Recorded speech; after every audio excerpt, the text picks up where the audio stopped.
What's up, Gulaman? Night cruise na tayo mga tropa, no? So, tinest ko muna ito pansamantala sa aking mobile, no? Kung kaya ba ng aking mobile itong night cruise, yan. So, kung makikita nyo dito, yung aking setting ay sinet ko sa very high setting, no? Para matest kung malag ba siya or kung iinit ba yung phone ko.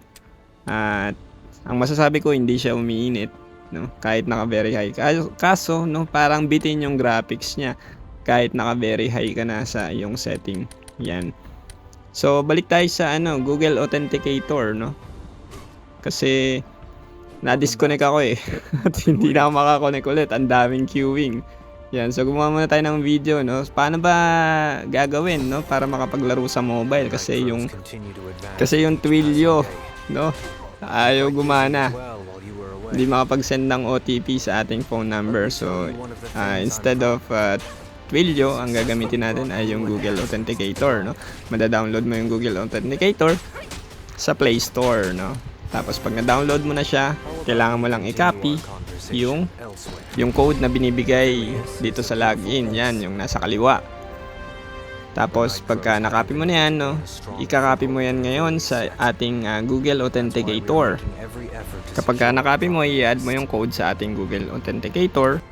At pagkatapos, lagay mo doon sa Enter Setup Key. Tapos lagyan mo na lang din ng name na Night Cruise or kung ano man yung gusto mo. At dyan sa my your key, dyan natin ilalagay yung ating code.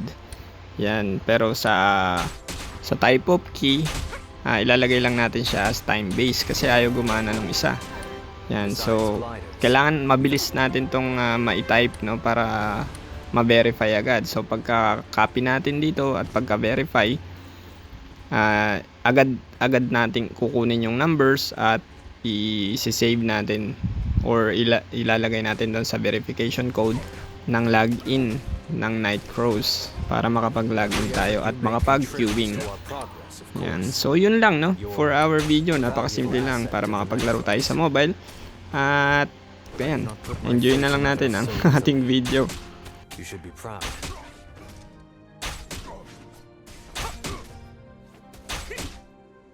We made a request to the Night Crows. Do a quick.